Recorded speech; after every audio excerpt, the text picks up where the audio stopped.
Look at Tony here. Tony looks like he's 11. Yes. Let's just describe it for you folks. He's wearing a crewneck sweater with a tie that you can barely see, and he's interviewing a much bigger man, Rick Rude. What were your interactions like with Mr. Rude? I got on very well with Rick.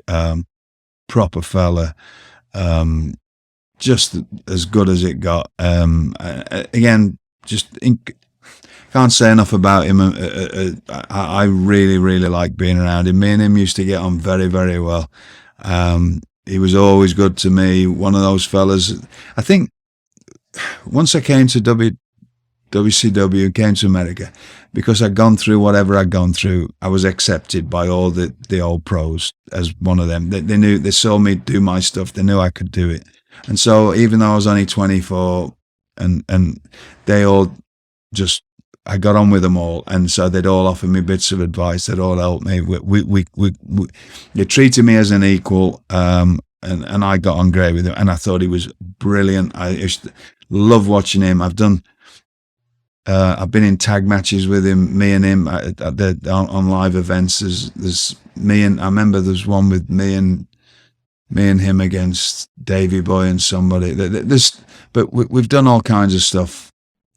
You know, I've been on so many shows with him at this point in time, and I was just a huge fan of his, and went on quite a few tours with him, you know, European tours and stuff in these early days and these first few years. Around him a lot, loved him, thought the world of him, good fella. And Rick Rude is holding the big gold belt.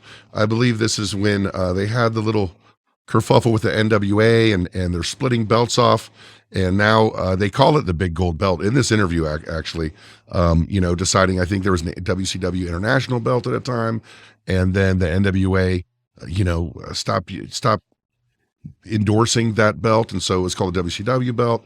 But Rick Rude has it now, and he's going to defend it against Ric Flair. So that's going to be a great match. I think Rick Rude is pretty much underrated in the history of wrestling. He had it all. He had it 100%. I don't know if he certainly wasn't underrated by anybody that at the time that I knew. Maybe it's just because he's no longer with us. He was highly rated. I mean, highly rated by the people who knew, who were pros. There was a recent Twitter account that had, it was just, the Twitter account was just called Rick Rude reacting to Atomic Drops, and it's the best thing you've ever seen. Yeah. Just the way that, you know, and every, you know, I don't remember as a kid thinking, wow, this guy always reacts to Atomic Drops like this, but it just got the fans in every single time, like, oh, what a wimp, you know.